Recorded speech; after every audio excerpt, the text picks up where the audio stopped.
ፊልሙ የሚጀምረው ሊዛ ከረጅም የሥራ ቀን በኋላ ወደ ቤቷ ስትመለስ እያሳየን ነው። ልጇን ጁድን ትጠራዋለች፣ በቤቱ ውስጥም ትፈልገዋለች። ነገር ግን ኮሪደሩ ላይ በስርዓት የተቀመጡ ጫማዎቹን ብቻም አግኝታ ድንገት ከበስተጀርባው አድብቶ በመውጣት ክፉኛ ሲያስደነግጣት ሊዛን በጨዋታ እየተቆጣችው ደግሞ እንዳያደርገውም ትነግረዋለች። ከጥቂት ቆይታ በኋላ ከባሏ ከሾን ስልክ ደርሷት በሥራ ምክንያት እንደሚዘገይም ነግሯት በዚያው ምሽት ሊዛ ጁድን አስተኝታ ወደ አልጋዋ ስታመራ ነገር ግን በቤቱ ውስጥ በሚሰማ እንግዳ ድምፅም ነቃች። ልጇን ለማየት ስትነሳ አልጋው ባዶ ሆኖ አግኝታው ጁድ ሌላ ቀልድ እየቀለደባት እንደሆነ በማመን ወደ ታች ወርዳ ኩሽና ውስጥ ተደብቆም አግኝታው ድንገት ጭንብል የለበሰ ሌባ ከበስተጀርባ ሊዛንም አጠቃት። በድፍረት ብትከላከልም የሌባው ግብረ አበርም ጭንቅላቷን በኃይል መጥቶ ራሷን እንድስትም አድርጓት። ሌቦቹም ሊዛንና ጁድን አቅመ ቢስ አድርጓቸውም ጥሏቸው ያመልጣሉ።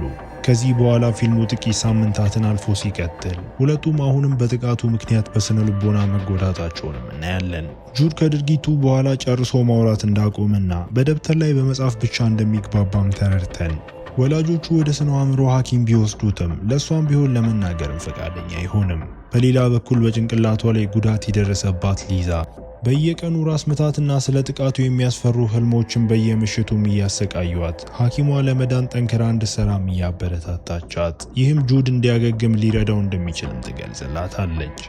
ሾን ሐሳቡን ይወደውና ሊዛ ስለ ሁኔታው እንድትናገርም እያበረታታት ሆኖም እሷ ተበሳጭታ ስለ ጉዳዩ ለመናገርም ፈቃደኛ አትሆንም። በዚህ ምክንያት ሾን ሶስቱም እረፍት እንዲወስዱና ለተወሰነ ጊዜ ከተማውን ለቀው እንዲወጡ ሐሳብ አቀረበ። በሚቀጥለው ትዕይንት ቤተሰቡ ገጠር ውስጥ ወደሚገኝ ማራኪና ራቅ ያለ የእንግዳ ማረፊያ ቤት ተዘዋውረው ከሰፈሩ በኋላ በአቅራቢያው ባለ ጫካ ውስጥ በእግር ጉዞ ሲያደርጉ በአካባቢው ወደሚገኝ ትልቅ ግርማ ሞገስ ያለው መኖሪያ ቤትም ይደርሳሉ። ቤቱ ለጥገና ተዘግቶ መቆየቱም ይታወቃል። በዚያው መሃል ጁድ የሚጠራውን ድምፅ መስማት ይጀምርና ድምፁን ተከትሎም ሄዶ ወደ ጫካው ዘልቆ በመግባት መሬት ውስጥ የተቀበረ ጥንታዊ የሸክላ አሻንጉሊትም አገኘ። በመኖሪያ ቤቱ ውስጥ ሊዛና ሾን ልጃቸው መጥፋቱን ተረድተው መጨነቅ ጀምረው ነገር ግን ልክ በዚያ ቅጽበት ጁድ ብራምስ ብሎ የሚጠራውን አስፈሪ አሻንጉሊትም ይዞ መጣ። ቆየት ብሎ ቤተሰቡ ከብራምስ ጋር ወደ እንግዳ ማረፊያው ሲመለሱ ሊዛም አሻንጉሊቱን ለማጽዳት ረድታው በአሻንጉሊቱ ኪስ ውስጥ እንደ እንግዳ ለመቀበል ከመተኛት በፊት ታሪክ ማንበብ፣ ሙዚቃ መክፈትና ከሁሉም በላይ ደግሞ አሻንጉሊቱን ብቻውን አለመተው የሚሉ የህግጋት ዝርዝር የያዘ የቆየ የተጨማደደ ወረቀት ታገኛለች። በዚያ ምሽት ሊዛ ብራምስ ራሱን አዙሮ በመስታወቱ ሲመለከታት አይታ ብትደነግጥም ነገር ግን መለስ ብላ ስታየው ቀድሞ በነበረበት ሁኔታ አገኘችው። በማግስቱ ጠዋት ሊዛ ስትነቃ ጁድ አጠገቡ ለተቀመጠው ብራምስ ፒያኖ ሲጫወትለት አግኝታው አሻንጉሊቱ ንጹህ ልብስ እንደለበሰ ማስተውላ ሊሳ ልጇ አሻንጉሊቱን በስርዓት ስላለበሰውም ስታመሰግነው ልጁ ግን እሱ እንዳላደረገው ተናገረ። እሷ ከወጣች በኋላ ካሜራው ወደ ብራምስ ሲመለስ አሻንጉሊቱን በሚስጥራዊ ሁኔታ ራሱን ወደ ልጁ ማዞሮ ይታያል። በኋላ ቁርስ ላይ ሊዛ ጁድንና አዲሱን ጓደኛውን እንደ ፍላጎቱ በጫካ ውስጥ በእግር እንዲጓዙ ወስዳቸው እዚያም ልጁ ድምፁን እንደገና ሲሰማ ይህም መሬት ውስጥ ወደ ተቀበረ የብራምስ ልብሶች ወዳሉበት የድሮ የሬሳ ሳጥን መራው። ሊዛ ልክ ስታገኘው ኦዝ በሚባል ትልቅ ውሻ ጩኸትም ደንግጠው ብዙም ሳይቆይ የውሻው ባለቤትና የአካባቢው ጠባቂ ጆሴፍ መጥቶ ራሱን አስተዋውቋቸው ጁድ ብራምስን ይዞ በማየቱም ሰውዬው የተረበሸ ይመስላል። ውሻው ኦዝም በሆነ ምክንያት በአሻንጉሊቱ ላይ መጮም ይቀጥላል። በዚያ ምሽት ሊዛ ከሾን ጋር ስታወራ ልጃቸው ለብራምስ ምን ያህል ትኩረት እየሰጠ እንደሆነ ገልጻ የአሻንጉሊቱ ልብሶች በጫካ ውስጥ በሬሳ ሳጥን ውስጥ ተቀብረው እንደተገኙ ትነግረዋለች። ሆኖም ሾን ልጇቸው ከረጅም ጊዜ በኋላ ደስተኛ ስለሆነ ነገሩን ቀለል አድርጋ እንድታየውም ነገራት። በኋላ ሁለቱም ጁድ በክፍሉ ውስጥ ለብራምስ ሲያወራ ሰምተው ልጃቸው እንደገና ሲናገር በመስማታቸውም ተደስተው ነገር ግን ልክ እነሱ ወደ ክፍሉ ሲገቡ እሱ ዝም ብሎ ወላጆቹም ለብራምስ እያወራ እንደነበረ ሲጠይቁት በደብተሩ ላይ አዎ ብሎ ጽፎ ስለምን እያወሩ እንደነበረም ሲጠይቁት ስለ ቀድሞ ውሻና ብራምስ ውሻውን እንዳልወደደው እየተወያዩ እንደነበረም ጻፈላቸው። ምንም እንኳን ሁኔታው እንግዳ ቢሆንም ወላጆቹ እንደ ልጅነት ጨዋታ በመቁጠር ብዙም ትኩረትም አይሰጡትም። በዚያ ምሽት ሊዛ በቤቷ ውስጥ እንደገና ጥቃት እንደደረሰባትና ጁድ አሻንጉሊቱን ፊት ያለው ጭንብል አድርጎ የሚያሳይ አስፈሪ ህልም አየች። በማግስቱ ጁድ ለወላጆቹ የብራምስን የህግጋት ዝርዝር ሰጥቷቸው እነዚህም እንግዳ አለመጋበዝ፣ ብራምስን ሁል ጊዜ በንጽህና መጠበቅ፣ በቤተሰብ ምግብ ሰዓት እንዲገኝ ማድረግ፣ ብቻውን አለመተውና የመሳሰሉትንም ይጨምራሉ። ሆኖም እነሱ ይህንንም ልክ እንደ ልጅ ጨዋታ በመቁጠር ብዙ ግምትም አይሰጡትም። ቆየት ብሎ ሊዛ የጁድ ተወዳጅ ቴዲ ቤር ተቀዶና ተበጣሶ አግኝታው ስለ ሁኔታው ስትጠይቀው ጁድ በደብተሩ ላይ ይህን ያደረገው ብራምስ እንደሆነ በሚያስፈራ ሁኔታም ጻፈ።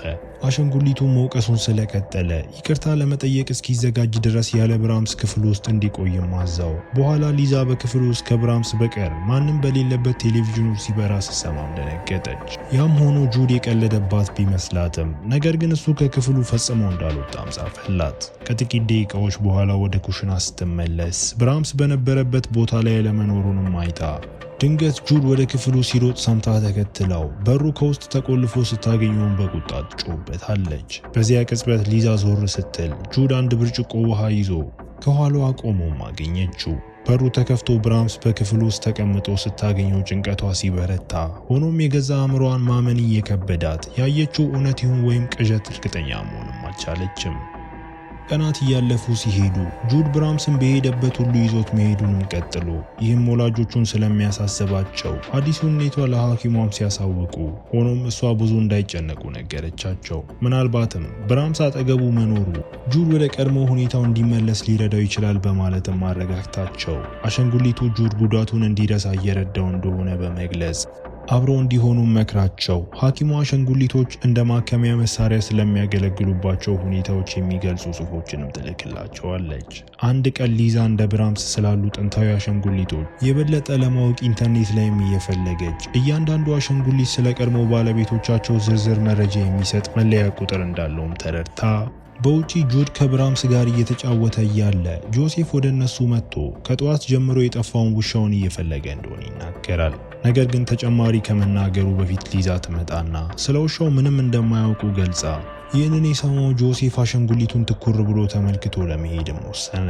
በማግስቱ ጠዋት ሊዛ በብራምስ እግር ስር ያለውን መለያ ቁጥር ብትመለከትም ነገር ግን ምንም ውጤት አታገኝም። ነገሩን የባሰ ለማድረግ የጁድ ደብተር በሚያስፈሩ የብራምስ ስዕሎችና በሁለቱ መካከል የተደረጉ በሚመስሉ ንግግሮች ተሞልቶ አገኘችው። እነዚህን ስዕሎች ውሻው በጭካኔ ተገድሎ እንዲሁም ሊዛና ሾን በጥይት ተመተው ሲሞቱና ጁድ በላይኛው ላይ ቆሞም ያሳያሉ። በዚያ ምሽት ጁድ እንደ አሻንጉሊት ጓደኛው ተኳኩሎ ለራትም ይቀርባል። ከዚያም ብራምስ የራሱን ሳህን ተሰጥቶት አብሯቸው እንዲበላ በድንገት ሲጠይቅ፣ ሆኖም ወላጆቹ በቁም ነገር ሳይቀበሉት በምግቡ ላይ እንዲያተኩርም ነግረውት ቆየት ብሎ ሾን ወንድሙንና ቤተሰቡን ለጨዋታ እንደጋበዛቸው ሲናገር ጁድ በብራምስ ሕግ መሰረት እንግዳ አይፈቀድም ብሎ ሲጽፍ ሊዛ አሻንጉሊቱ በቤት ውስጥ ሕግ እንደማያወጣም ስታስታውሰው፣ ነገር ግን ይህ ጁድን አበሳጭቶት እሷ ብራምስን እያስቆጣችው እንደሆነም ይጽፍላታል። በሁኔታው የተበሳጨችው ሊዛ ወደ ኩሽና ሄዳ ነገር ግን በአንድ ነገር መሰባበር ድምፅን ደንግጣ ወደ መመገቢያ ክፍሉ ስትሮጥ ጠረጴዛውና በሮቹ ተገልብጠው ክፍሉ ተመሰቃቅሎ አገኘችው። ጁድ እሱ እንዳላደረገው ተናግሮ ከዚያም ብራምስን ይዞ ወደ ክፍሉም ሮጦ ከጥቂት ቆይታ በኋላ ሾን በጁድ ደብተር ውስጥ ያሉትን ስዕሎች እየተመለከተ እነዚህ አስፈሪ ስዕሎች ምንም ትርጉም እንደሌላቸው ለሊዛ ማረጋገጠላት። ሆኖም እሷ የውሻውና የሁለታቸው አስክሬን ያለባቸው ስዕሎች ከደብተሩ ውስጥ መጥፋታቸውንም አስተውላ ይህም በአካባቢያቸው በሚከናወኑ ነገሮች ላይ የተለያየ አመለካከት ስላላቸው ጥንዶቹ መካከልም ውጥረትን ፈጠረ። ሾን ጠረጴዛውን የገለበጥሽው አንቺ ነሽ ብሎ ሲከሳት ሊዛ ይበልጥ የተበሳጨች ሲሆን እሷ በእውነት አእምሮ አንስታለች ብሎ ማመንም ጀምሯል። በማግስቱ ጠዋት ጆሴፍ በመጨረሻ ውሻውን ጫካ ውስጥ ሞቶም አግኝቶት በዚያው መሃል ሊዛና ሾን ጁድ ቤት ውስጥ አለመኖሩን ተረድተው እሱን ፍለጋ ሮጠው ተለያይተው ሊፈልጉት ወስነው ሊዛም ወደ ትልቁ መኖሪያ ቤትም አመራች። ልክ እንደገባች ደካማ የእግር ኮቴዎችና ድምጾችን በዙሪያዋ መስማት ጀመራ። ጁድ ከሩቅ ሲስቅ ሰምታ ድምጹንም ተከተላ ብዙም ሳይቆይ ብራምስ ብቻውን የተቀመጠበት አንድ አስፈሪ አሮጌ ክፍል ውስጥ ገብታ ልክ በዚያ ቅጽበት ጁድ የሸክላ ጭንብል አድርጎ ከጥግ በኩልም ይወጣል። ሊዛ ጭንብሉን ስታነሳለት በሚገርም ሁኔታ እየተናገረ ይቅርታም እየጠየቃት፣ በኋላም ሾንና ጆሴፍም እነሱን ፍለጋ ወደ አሮጌው ክፍልም መጥተው ጁድ ለአባቱም ይቅርታ ሲጠይቅ ወላጆቹም ከረጅም ጊዜ በኋላ ማውራት በመቻሉ ይደሰታሉ። ከዚህ በኋላ አራቱም ሲወጡ ሊዛም በዚያ ቤት ውስጥ በትክክል ምን እንደተፈጠረ ጆሴፍን ስትጠይቀው እሱም እብድ ልጅ ስለነበረውና እዚህ ይኖር ስለነበረ ቤተሰብም ይገልጽላታል። ይህ ልጅ አእምሮ የተዛባ እንደነበርና በጉርምስና እድሜውም አንዲት ሴት ልጅን እንደገደለ ይናገራል። ፊቱ በእሳት ሲቃጠል ራሱን ለመደበቅም ጭንብል ማድረግ ጀመረ። ይህም ጁድ አድርጎት የነበረው ጭንብል ሳይሆንም አይቀርም።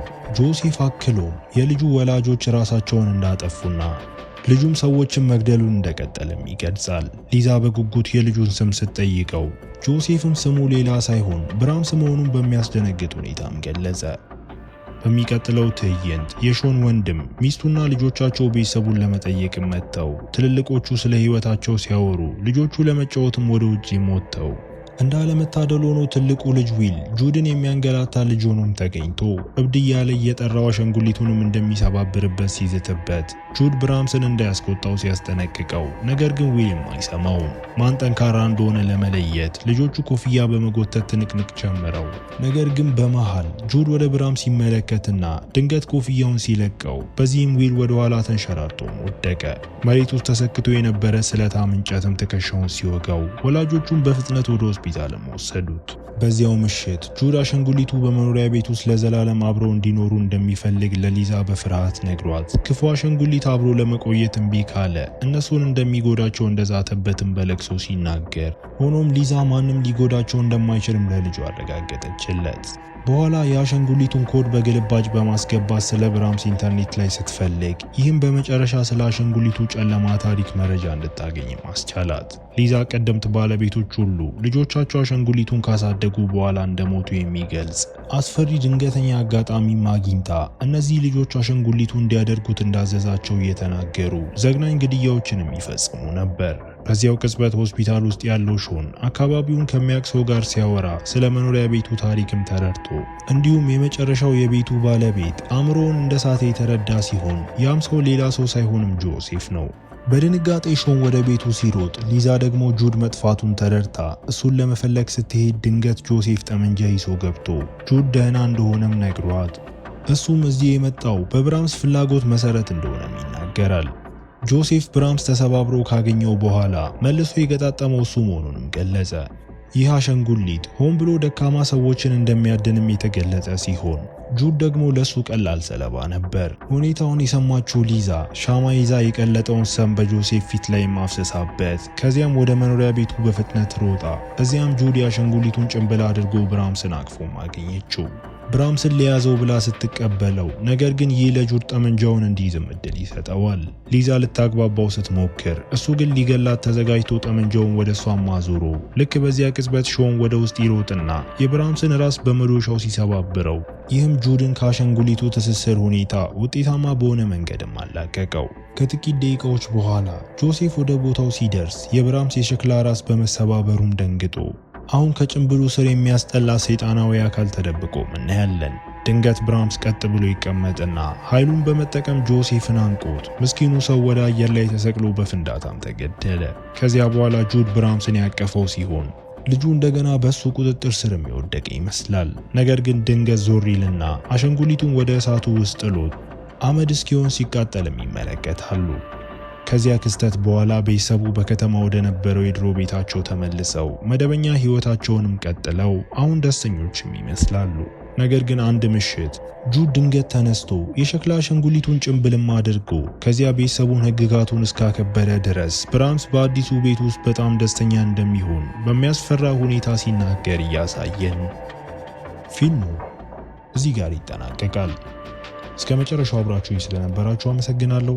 በቀጣይ ቪዲዮ እስክንገናኝ መልካም አሻንጉሊት።